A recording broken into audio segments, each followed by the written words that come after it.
So, ngayon guys, magtuturo naman tayo ng Aegis Boost o CC. Ito ay pwede sa Aegis Hero, pwede sa Aegis Boost, Aegis Boost Luxury, Aegis Boost Plus. Meron pang ibang pinagagamitan sa Geek Beat eh.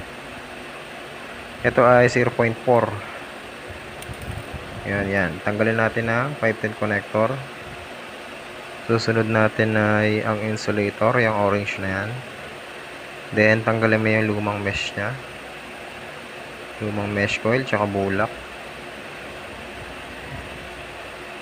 Dapat wala kayong ititirang bulak. Ginawa ko pala sa kanya ay binabad ko muna sa tubig. Para malinis na agad siya, matanggal yung mga excess na juice. Then, tanggalin natin lahat ng bulak. Tapos, kuha tayo ng guide. Ito ang guide na nakukuha sa Aegis Solo na may Tengu kit. Tapos, itong rivet na to ay kasama nung mesh rebuild kit pag bumili kayo. Then, pinupukpok ko siya, kinakalang ko siya dito. Yan, support na yan. Para dyan sa base ng OCC. Tapos, hawakan ko siya dito sa sleeve. Yan. Yan yung cut nya. Kailangan tanggal natin yan dalawa para mapag-build tayo. Yan ang ginagawa ko minsan. Kung wala kayong guide na katulad ng ginagamit ko, pwede yung rivet na 8mm. Yan. Pinupok ko siya ng ganun. Ayan. Medyo umaangat na siya. Pero pag itong guide yung ginagamit ko, mas mabilis. Yan o. Yan, umaangat na siya kung napapansin nyo. And, hook lang. Yan, napaghiwalay ko na siya. Yan, okay na yan. Ganito ko siya, pwede naman ganan. Kaso, problema ko dyan, nasisira yung taas. Dito ko siya sinusundot. Tapos, kuha ka ng excess na cotton. Linisin muna natin. Mabilis ang linis lang dahil medyo malinis naman siya. Nababad ko siya sa tubig. Linis lang muna. Yung panlinis pala, pwede rin yung mga tissue or bulak na ginagamit natin sa mukha. Linisin na rin natin pati yung pinaglalagyan natin ng pagbibilda natin. Kailangan lagi malinis dahil yan ay nilalagay natin sa bibig. Then, okay na yung case natin, yung kaha. Ang kailangan natin ngayon, yung mesh coil at yung bulak na pang OCC. Itong ilalagay natin ay 0.4. Ang wattage ito ay 25 to 35 wattage. Kuha tayo ng bulak. Kada isang ganyan, 5 piraso. Ang kailangan lang natin ay 3. Tanggalin natin yung dalawa. Then ito, pakita ko 3 piraso. Ngayon, ang dalawa dyan ay tutupiin mo. Pero dapat yan, pantay talaga. Yan, pantay na pantay dapat yan. Ganun ko siya hinahawakan para mas madali. Dahil sa gitnang yan, dyan mo ilalagay yung mesh. Tapos yung pinaka-flat nya, yan dapat ang ilalapag mo dyan. Kasi may legs yan.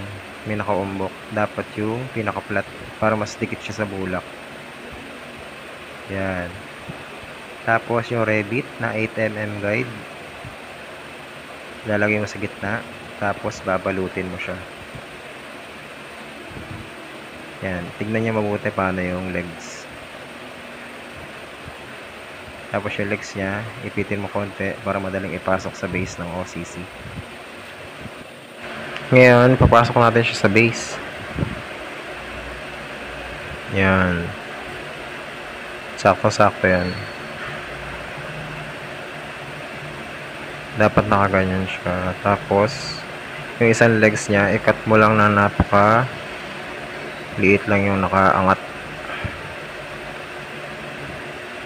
Basta tatama lang siya sa base. Yan. Konti lang yung excess na wire ang gagamitin mo. Dahil mamaya explain natin kung bakit ganun ang ginawa natin. Yan. Dikit mo lang siya sa base for negative contact para sa kuryente na dadaloy sa negative. Then, dikit natin ng ayos. Then, straight mo yung isang legs niya. Yan.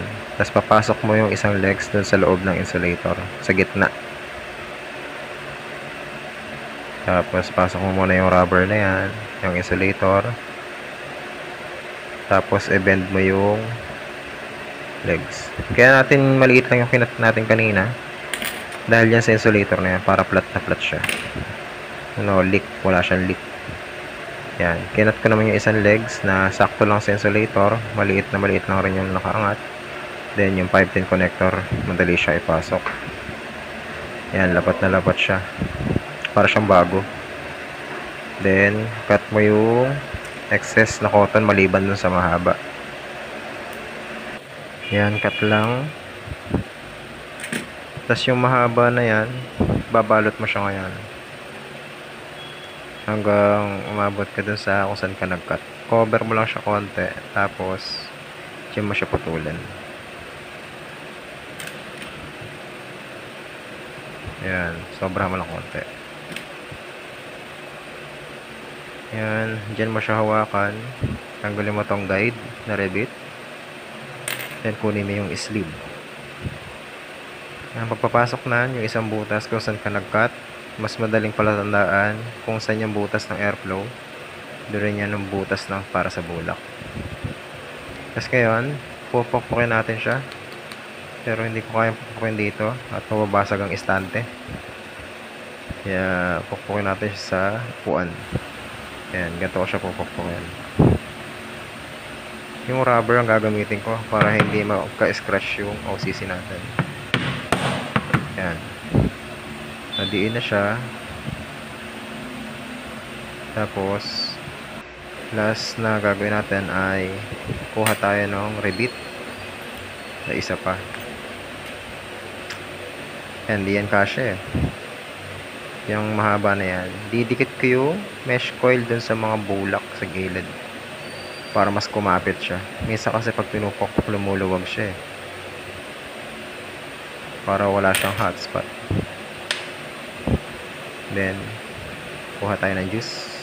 36 mg. Testing natin to. Ito ay pre-base. Pero pwede siya sa quad. 60-40. Malabnaw siya. Basahin muna natin. Ito applicable sa lahat ng OCC na may bulak. Basahin muna natin yung cotton. Para hindi na tayo magantay mag-absorb. Rekta na natin. Then, taktak natin yung excess na juice na nilagay natin sa gitna. Ayan, lalabas siya dyan. Basta may ma-absorb yung bulak, okay na yan. Kabit natin sa cartridge. Kabit natin na maayos. Punasan natin. Yan. May juice naman siya laman. Kaya hindi ko na muna lalagyan. Lock natin. Paglalagyan natin ng AG spools. 5 clicks. Open. Taas natin ng 25. Dahil ito ay 25-35 watts. Test fire. New coil. Yes. 25 watts. Ang reading niya ay 0.35.